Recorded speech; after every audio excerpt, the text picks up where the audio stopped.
Very good evening to all. Many of you couldn't come to Delhi to attend the offline classes, so I'll be providing remedial classes through YouTube, and this video is particularly for those students who are not able to attend the offline classes, and I'll try to explain whatever I am teaching in the offline class to all such students, and many of you have requested me to upload the video and to provide remedial classes, so it is for them. So, guys, we were discussing in the last online lecture transfer of title by the honors, and we did discuss 2 points of that topic. And in today's video, I'm going to explain sale or transfer of title by non honors.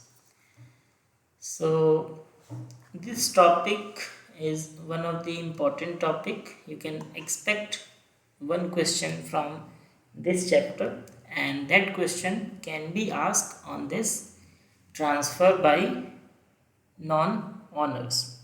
So the discussion we have had up till this topic, uh, that discussion was based on the assumption that the seller is the real owner of the goods and he has property or title in the goods.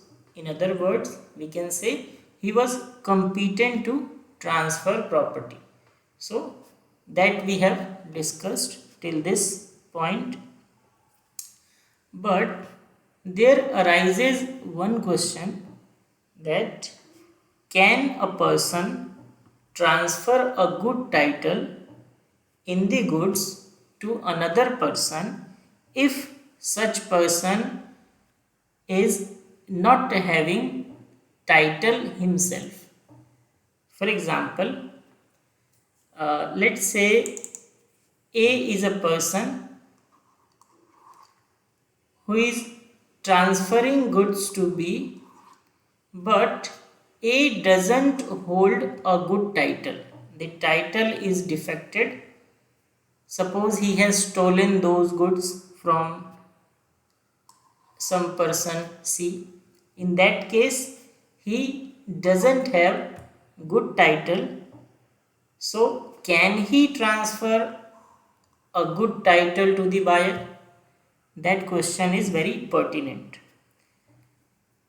So, to answer that question, that whether a known owner can transfer a good title to the purchaser, we have two, you can say, we have two principles. So, the first principle is related with the protection of property, and the second principle is related with the protection of commercial transaction. Both the principles are derived, they have evolved over the period of time on the basis of different judgments which were given by the very learned judges.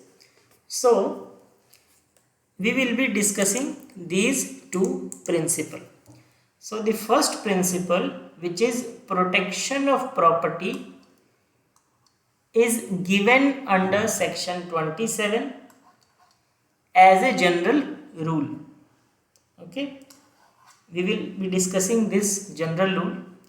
And the second principle, which is protection of commercial transaction, is recognized in the form of exception to the general rule. So, when we say our principle is for protection of property, all those provisions are given under section 27. So, if I say that a person who doesn't hold a good title cannot transfer the title to the buyer. That point will be covered under section 27 and general rule, and all the exception to this general rule will be covered under exception to the section 27. I am going to that point in detail. So let's have a detailed discussion on these 2 points. So that general rule, there is a maxim for this general rule, and that is nemo dat quid non habet.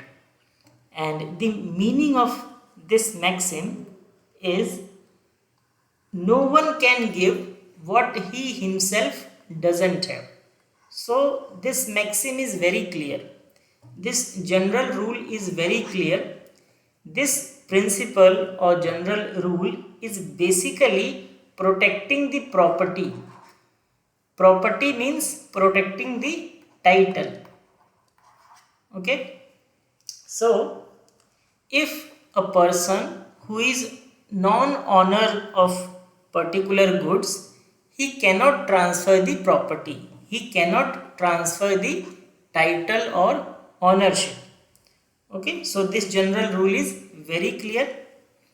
Now, suppose that person has transferred the title in spite of having been a defective title. In that case, the buyer will have implied condition or implied warranty, wherein he can either reject the contract or he can ask for damages under condition as to defective title or warranty as to defective title. So I hope this paragraph is clear to you. In this paragraph, we have discussed simply one principle that says no one can give what he himself doesn't have. In other words, a person who doesn't hold a good title, who is not the real owner of the goods, cannot transfer such goods to the other person. Okay. So that is the general rule. But as I said earlier, that there are some exceptions to this maxim or to this general rule. And why these exceptions are existing? Because when we talk about the commercial transaction, we talk about the commercial transaction, the buyer or the purchaser is not at fault most of the time. It is quite possible that he or she has purchased the goods under good faith. They have purchased the goods bona fidely. They were not aware about the defective title. So, just to provide them a protection, these exceptions are evolved. Okay. So, as the different judgment given by the court, these exceptions were evolved slowly. Initially, the general rule was followed, but later on, after certain decisions by the court, these exceptions were evolved. And these exceptions provide protection to the buyer, and even a person doesn't hold good title can transfer the property to the other person under these exceptions. So we are going to discuss these exceptions in detail.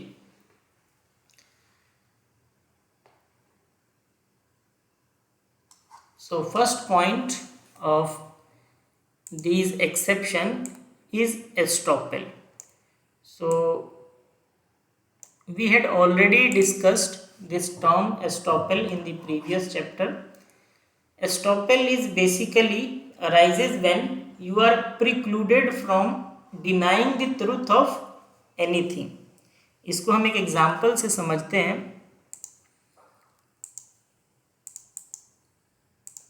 तो ये जो chapter है इसमें examples बड़ी important है. आपको तभी अच्छे से समझ आएगा जब आप एग्जाम्पल्स को समझेंगे. So we are discussing the first point which is estoppel. So estoppel basically क्या होता है? जब आपने कोई बात कही, ठीक है, और वो आपको पता है कि वो ट्रुथ नहीं है, ठीक है, आप जानते हैं कि ये ट्रुथ नहीं है, तो आप बाद में उस बात से डिनाई नहीं कर सकते कोर्ट में. ठीक है, कोर्ट आपको अलाउ नहीं करेगा कि आप उस बात को डिनाई करो. इसका मैं एग्जांपल देता हूँ, आपको ये कंसेप्ट क्लियर हो जाएगा. Let's say B is a person and A is another person. They both are close friends and A has got Mercedes car. ठीक है, दोनों ही दोस्त गाड़ी से एक पार्टी में जाते हैं. यहाँ पे एक पर्सन है C. B इस तरीके से बिहेव करता है that he is the real owner of this Mercedes and A is also present at that place and at that time, and C B को कहता है that I am willing to purchase your car. ठीक है, तो इसको ध्यान से समझिएगा. B इस तरीके से बिहेव कर रहा है that he is the real owner of the Mercedes and A is present at that party and he doesn't intervene. वो कुछ कहता नहीं है, चुपचाप सुन रहा है. So what he is doing, actually he is not denying the fact that B is not the real owner. So when you do something or when you abstain from doing something, okay, so later on you cannot plead for estoppel. ठीक है, तो आप बाद में court जाके ये नहीं कह सकते कि एक्चुअल ऑनर मैं हूँ, क्योंकि आप यहाँ पे चुप हैं, तो ये पॉइंट एस्टॉपेल में कवर हो जाएगा. अब बेसिकली इसमें होगा क्या, एक बार फिर से समझिए. लेट्स से B और C कॉन्ट्रैक्ट कर लेते हैं और B A को कहता है कि मैं आपको कार दे दूंगा, आप मुझे कार के बदले 10 लाख रुपीज़ दे दीजिए. बट एक्चुअल में क्या है, A is the real owner and B doesn't have title, good title. But even B doesn't have good title, he can transfer the goods to C. He can transfer the car to C and such transfer will be regarded as good title. Why? Because there is estoppel.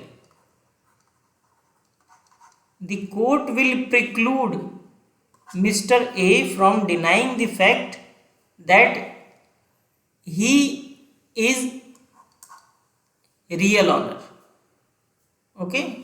He will be precluded by denying the fact that B is not the real owner, I am the real owner.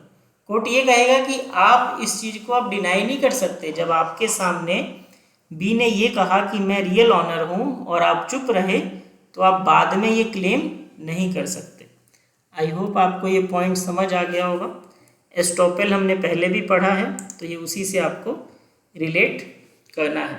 और ये paragraph आप पढ़ेंगे तो आपको clear हो जाएगा that if the buyer of the goods by his word और conduct और एक्ट और omission leads the buyer to believe that the person who sells is the real owner or has his authority to sell, he will not be permitted later to deny the seller's authority to sell. Okay, तो ये आपको याद रखना है कि अगर honour एक बार किसी चीज़ को कह देता है या चुप रह जाता है तो लेटर ऑन वो उससे डिनाई नहीं कर सकता। ठीक है, अब इससे रिलेटेड कुछ इसेंशियल्स पॉइंट है। In order to give rise an estoppel there must be some conditions. So first is the party liable for estoppel made a representation by words or conduct. So जो भी party estoppel के लिए liable है उसने या तो कुछ expressively कहा हो या उसके कंडक्ट से एस्टॉपेल अराइज होगा। जैसे कि इस एग्जाम्पल में हुआ, जब आप चुप रहे, when you maintained the silence, that is a conduct, and by this conduct the estoppel arises. Second point, the party claiming the benefit of estoppel acted on the faith of this representation. So which party is claiming the benefit of estoppel? The buyer. So unless and until the buyer has relied upon the representation, he cannot claim for estoppel. In this case which we were discussing, C relied upon the misrepresentation by B, where B misrepresented himself as a owner, but actual A was the owner. So that is the misrepresentation that amounts to estoppel. So ये same example है जो मैंने आपको बताया, उसी से मिलता जुलता है, आप इसको पढ़ सकते हैं। Then second point is sale by mercantile agent. So इसमें आपको सिंपली इतना समझना है that whenever the goods are being sold by the agent, such transaction will be regarded as valid transaction, and the transfer of property is considered to be transfer of good title. Okay, even though the agent doesn't have the title, he can transfer the good title. Let's say there is a person A who is agent of Mr. X. Okay, so even the person A who is agent of Mr. X doesn't hold the good title, can transfer the title to other person B because he is the agent, and mercantile agent always have such authority, he can sell. Third point, sale by joint owner. So इस case में आपको ये समझना है कि जो joint honour होते हैं, ठीक है, अब जॉइंट ऑनर क्या होते हैं, इसमें मैं आपको एक एग्जांपल बता देता हूँ। सपोज कीजिए A एंड B दो पर्सन हैं, दे आर फ्रेंड्स, इन्होंने जॉइंटली एक कार परचेज की। ठीक है, लेट्स से 5 लाख इसने दिया, 5 लाख इसने दिया, और एक इन्होंने कार परचेज की, एंड ये दोनों ही कार को यूज़ करते हैं। अब मान लीजिए इनमें से एक पर्सन है A, ये कार को ले जाता है और ये इस कार को बेच देता है C को। अब क्या ए गुड टाइटल ट्रांसफर कर सकता है या टाइटल को डिफेक्टेड माना जाएगा? So in case of joint honours,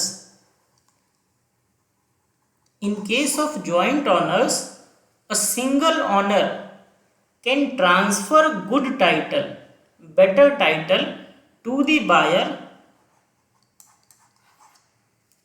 even in the absence of second owner or any other joint owner. तो इस केस में भी एक्सेप्शन बड़ा क्लियर है कि अगर एक पर्सन भी चाहे जो ऑनर है, जॉइंट ऑनर है, तो वो गुड्स को ट्रांसफ़र कर सकता है किसी थर्ड पर्सन को without informing the other joint owner. But इससे रिलेटेड कुछ कंडीशंस हैं, वो भी आपको समझनी है। So this exception is valid only if these three conditions are satisfied. First condition, one of the several joint owner has the sole possession of them. Second, possession of the goods is by permission of the co-owners. Third, the buyer buys them in good faith. So ये जो good faith वाला point है ये common है, ये हर जगह आएगा। जब तक बायर का गुड फेथ नहीं होगा तब तक आप उसका प्रोटेक्शन नहीं करोगे। अगर बायर को पहले से पता हो कि ये फॉल्टी प्रोडक्ट है, ये जो टाइटल है ये फॉल्टी है, तो हम कभी भी उसको सेव नहीं करेंगे। We never strive for saving the culprit और a guilty person. So unless and until the buyer has acted bonafidely, we are not going to save him. Okay, so these three points are important. Unless these three conditions are satisfied, we cannot cover that transaction under this exception. Okay, so इसको भी एक case से समझते हैं। ये 3 points याद रखिए। First point ये कहता है that the co-owner who is selling the goods must have the possession of the goods. ठीक है, वापिस वही एग्जांपल लेते हैं। लेट्स से ए और बी ने मिलके एक कार लिया। ठीक है, अब ए बी को कहता है कि भैया मुझे जाना है शिमला। ठीक है, सो मैं कार को ले जा रहा हूँ। ठीक है, अब देखिए जब ये शिमला के लिए बी को बताता है और कार को लेके चल देता है, तो इससे क्या आ गया इसके पास? पोजीशन। अब जो गुड्स हैं, अब जो कार है वो किसकी पोजीशन में है? ए की। तो फर्स्ट कंडीशन हमारा क्लियर हो गया। सेकंड कंडीशन ये कहता है दैट जो दूसरा ऑनर है, ठीक है, the position of the goods is by permission of the को ऑनर। आपने जो गुड्स का पोजीशन लिया है वो परमिशन से होना चाहिए। तो इस केस में भी यही हुआ, ए ने बी को बताया कि मुझे कार चाहिए शिमला जाने के लिए। So you have taken the permission of the B. So permission वाला पॉइंट भी क्लियर है। ठीक है, अब इस एग्जाम्पल को आगे बढ़ाते हैं। इसने परमिशन भी ले ली और इसने पोजीशन भी ले लिया। कार भी एक्चुअल इसमें इसके पास है और ये परमिशन के साथ लेके गया। मान लीजिए ए पहुंच जाता है शिमला एंड यहाँ ये कार बेच देता है लेट्स से सी को। अब क्या ए बेटर टाइटल ट्रांसफ़र कर रहा है सी को? क्या ए टाइटल ट्रांसफ़र कर सकता है सी को? तो इसका आंसर है यस। ठीक है, क्यों कर सकता है? Because A has the position, second A has taken the permission of B before position of the car, and third point, C is acting bona fidely. C has no information that whether A is the real owner or not. Okay, so if C is purchasing the car from A without having the complete knowledge of the ownership, तो उस case में ये point cover होगा exception में। और ये जो transaction है ये मानी जाएगी वैलिड। ठीक है, even a doesn't hold the good title, the complete title, फिर भी वो सप्लाई कर सकता है गुड्स को।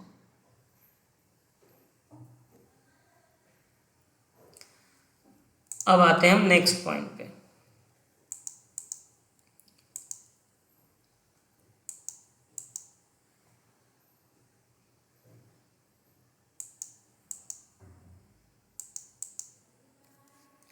फोर्थ पॉइंट है आपका, sale by a person in possession of goods under a voidable contract, section 29।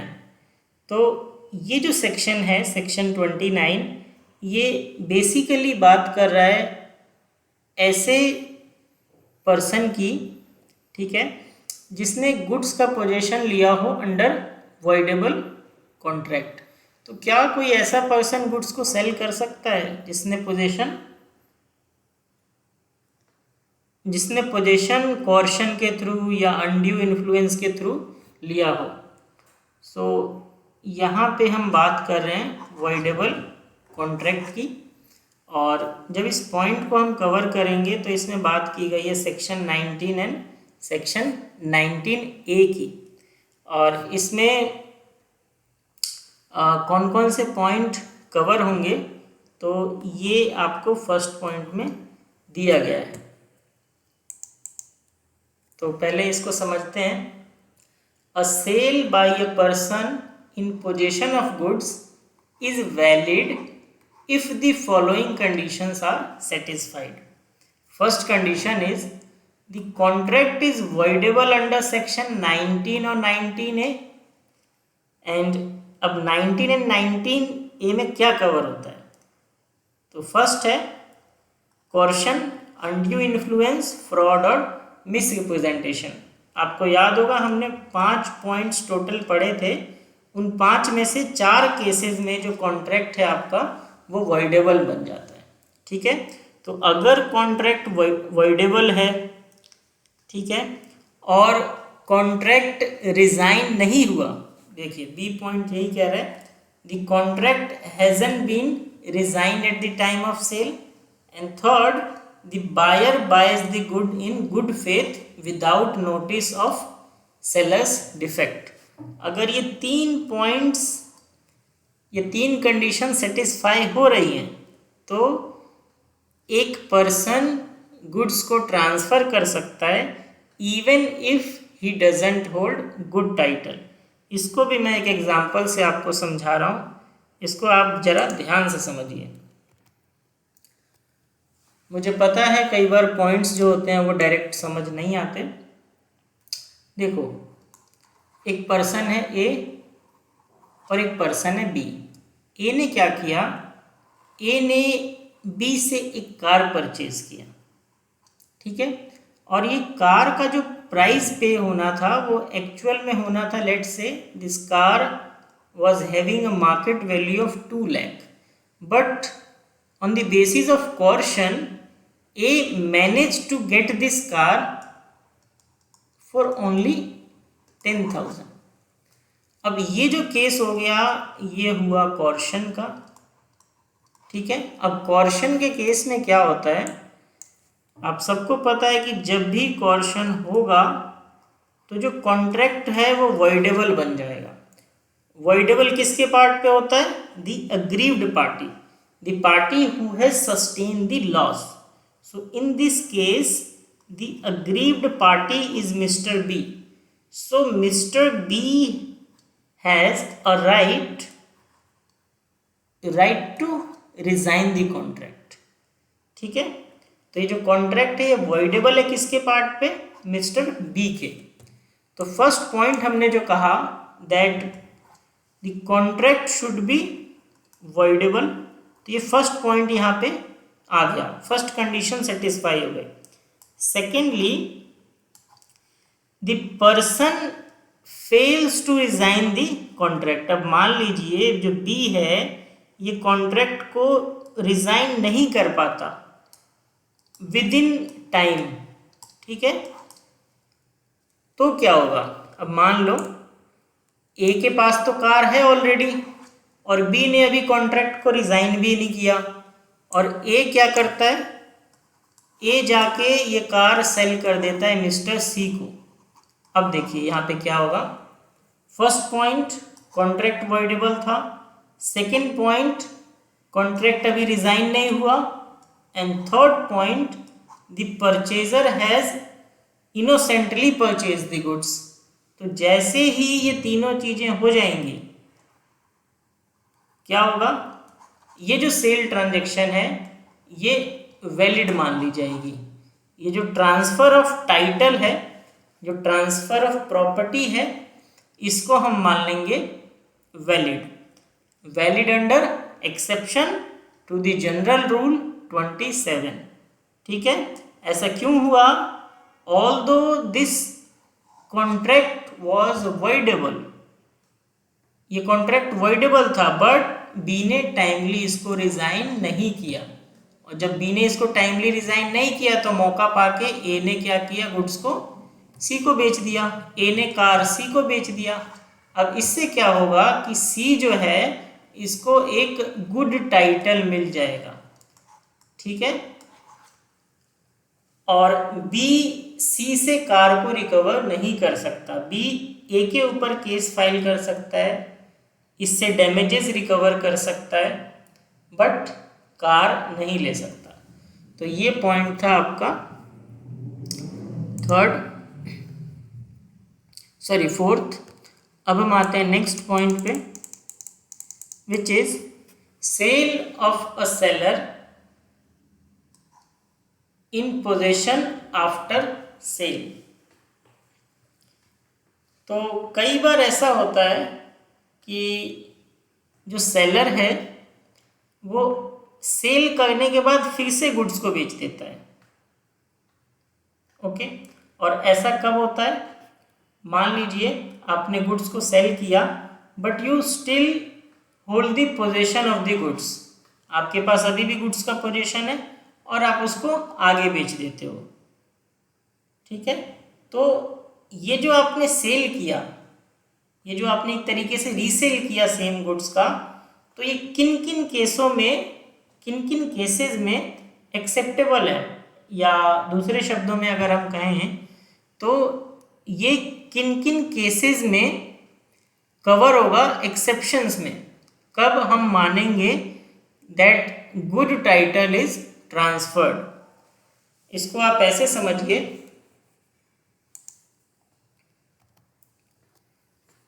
Suppose करो ए सेलर है, ठीक है, और एक पर्सन है बी, दोनों के बीच जैसे ही कॉन्ट्रैक्ट ऑफ सेल होगा टाइटल जो है वो बी को ट्रांसफर हो जाएगा, ठीक है।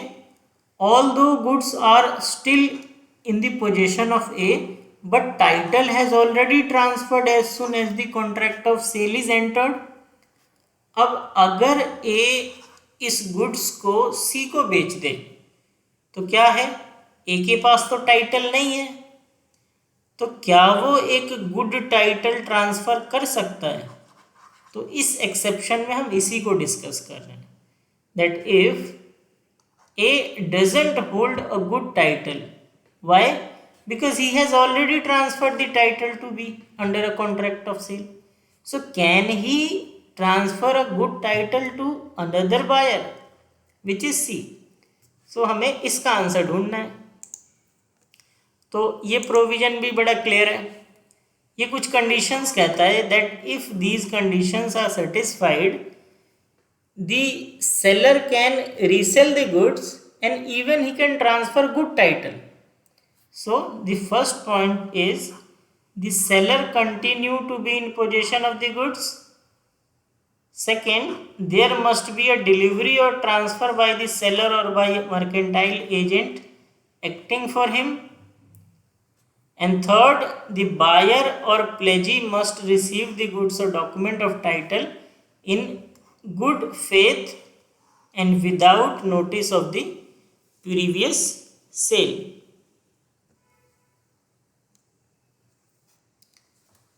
So, ये तीन conditions अगर सेटिस्फाई हैं तो उस केस में गुड्स को ट्रांसफ़र किया जा सकता है, और ये जो ट्रांसफ़र है ये वैलिड मान।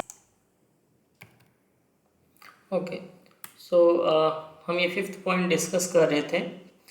इसमें ये है कि अगर कोई सेलर गुड्स को एक बार सेल कर देता है and he still holds the possession of the goods, he can transfer the good title. अब ये पॉइंट जो है ये बायर के प्रोटेक्शन के पॉइंट ऑफ व्यू से है। अगर मैं इसको एक्सप्लेन करूँ तो आप इसको ऐसे समझ सकते हैं, again with the help of an example. Let's say A has initially contracted with B and they have entered into an contract of sale wherein A was supposed to supply some goods to B on a certain date, and before such delivery, so remember the condition, the delivery is not made, he still hold the good, he still has the possession of goods. So sale कर भी दिया but अभी goods उसके position में है, और ये एक सी पर्सन है उसको सेल कर देता है। ठीक है, तो कंडीशन याद रखिए, the buyer still possess the goods, second the delivery is not completed, and the buyer which is C purchases the goods in good faith. In that case, although A doesn't head the title, A can transfer the good title because उसके पास position था, और position था, delivery complete नहीं हुई, मतलब contract अभी execute नहीं हुआ था, तो वो ट्रांसफ़र कर सकता है, और उस केस में गुड टाइटल ट्रांसफ़र हो जाएगा। ऐसा हम कंसीडर करेंगे under the exception to general rule 27। तो ये है आपका पॉइंट, ये 3 पॉइंट है। Third point, sorry next point which is point number 6, sale by a buyer in possession. तो अभी तक हमने बात की सेलर की, कि सेलर ने अगर कुछ बेच दिया है बट अभी भी उसके पास पोजीशन है, तो वो किसी और पर्सन को भी सेल कर सकता है।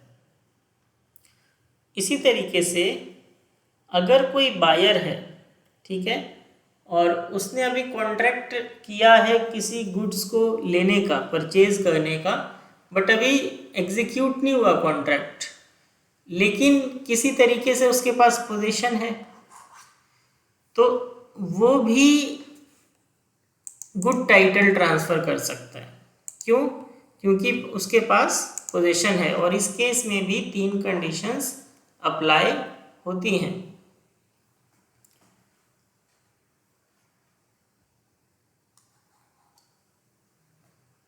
So where the buyer has obtained possession of the goods before the property has passed to him. Second, where the buyer has obtained possession of the documents of title before the property in the goods has passed to him. तो एक तो buyer के पास position आ गया, दूसरा buyer के पास documents आ गए, और तीसरा where the buyer has obtained possession of the document of the title after the property in the goods has passed to him, but goods are still subject to the seller's lien or right of stoppage in transit। तो इसमें आप simply ये समझिए कि जो buyer है, ठीक है, अभी कॉन्ट्रैक्ट कंप्लीट नहीं हुआ है, ठीक है, और इसके पास पोजीशन है, तो ये पोजीशन के बेसिस पे ही सेल कर सकता है, और वो जो सेल होगी उसमें हम कंसीडर करेंगे कि गुड टाइटल ट्रांसफ़र हुआ, even though the buyer hasn't received the good title. अब इसको भी मैं एक एग्जांपल से आपको एक्सप्लेन कर रहा हूं। सपोज कीजिए एक बी पर्सन है, एक ए पर्सन है,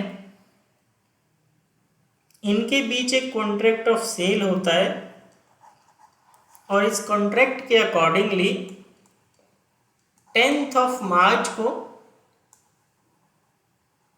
ये दोनों परफॉर्म करने वाले थे कॉन्ट्रैक्ट को, ठीक है।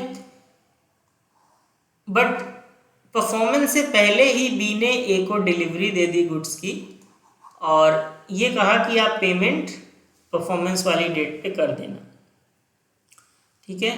अब यहाँ पे समझिए, जब तक ये कॉन्ट्रैक्ट एग्जीक्यूट नहीं होगा ट्रांसफर ऑफ टाइटल नहीं हो सकता। सो जब तक एग्जीक्यूट नहीं हुआ तब तक कौन मालिक है? A is the real owner but B is the real owner but possession किसके पास है? पोजीशन ए के पास है, टाइटल नहीं है बट ओनली पोजीशन है। अब मान लीजिए ए जाके ये गुड्स सेल कर देता है सी को, तो अब इसमें सी का तो कोई फॉल्ट नहीं है, सी ने तो इसको गुड फेथ में लिया। he wasn't aware about the defected title, so again we'll protect the buyer। हम बायर को प्रोटेक्ट करने के लिए ये जो सेल है, ठीक है, इसको हम एक्सेप्शंस में कवर करेंगे, ठीक है। और फिर से एक बार समझ लीजिए, भले ही ए के पास टाइटल नहीं आया था बट इसके पास पोजीशन थी, ठीक है। पोजीशन भी हो सकता है, ऐसा हो सकता है ए के पास सभी डॉक्यूमेंट्स थे, तो वो उन डॉक्यूमेंट्स के बेसिस पे इसको आगे रीसेल कर सकता है, ठीक है। और क्योंकि सी ने इन गुड्स को गुड फेथ में परचेज किया था, तो सी को हम ट्राई करेंगे प्रोटेक्ट करने का, and such transfer shall be considered to be a valid transfer of title, valid transfer of a good title। so ये आपका पॉइंट है। नेक्स्ट पॉइंट पे आते हैं, sale by an unpaid seller. तो इसमें ज़्यादा कुछ समझने वाला नहीं है, इसमें सिंपली सा ये समझना है आपको कि मान लो कोई सेलर है, ठीक है, उसने गुड्स एक बायर को दिए बट पेमेंट उसको अभी नहीं मिली। तो अगर कोई सेलर है, उसने गुड्स किसी को बेचने के लिए कॉन्ट्रैक्ट कर लिया है बट पेमेंट नहीं मिला, तो वो सेलर गुड्स को रीसेल कर सकता है, ठीक है। और इस केस में गुड फेथ का होना जरूरी नहीं है, ठीक है। Next point, point number 8, exception under the other act. So इस पॉइंट में हम दूसरे एक्ट्स की बात कर रहे हैं जो एक्सेप्शंस में कवर होते हैं, मतलब जिन केसेस में डिफेक्टेड टाइटल को भी ट्रांसफ़र किया जा सकता है। और इसका बेस्ट एग्जांपल है ये फाइंडर ऑफ लॉस्ट गुड्स। अब ये टॉपिक मैं आपको पहले पढ़ा चुका हूँ। Who is the finder of lost good? क्या उसके पास टाइटल होता है? नहीं। जो भी पर्सन जिसको कोई गुड्स मिलता है, who is finder of such goods, he doesn't hold the good title but he can sell the goods under certain situations। he can sell the goods। और अगर आप रिकॉल करो तो आपको सिचुएशंस याद आ जाएंगे। इसमें हमने पढ़ा था कि सबसे पहली ड्यूटी होती है फाइंडर की to find out the real owner, and if he is not able to find the real owner within the reasonable time in a reasonable manner, he can resell the goods, or if the goods are of the perishable nature, he can resell the goods, ठीक है। तो first point ये है, जहां भी finder of goods sale करता है goods को, तो वो डिफेक्टेड टाइटल होने के बावजूद भी गुड टाइटल ट्रांसफर कर सकता है। सेकेंडली, अपॉनी, जो पॉनी होता है वो भी गुड्स को रीसेल कर सकता है। Third point, sale by an official receiver और असाइनी।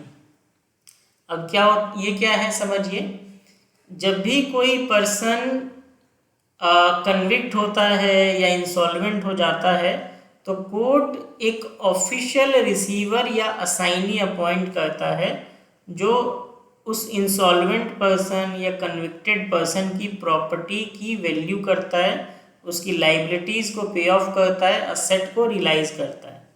तो अगर कोई ऐसा ऑफिशियल रिसीवर है या असाइनी है, तो वो गुड्स को सेल कर सकता है even if he doesn't hold the title. ठीक है। And the next point is the general rule is not applicable in case of negotiable instrument. So that's all for this topic, and by finishing of this topic we have completed this chapter, transfer of property, and in the next video we'll start with the performance of contract of sale. So I hope this video is going to be helpful for you, especially those students who are not able to attend the physical classes, offline classes. Thank you.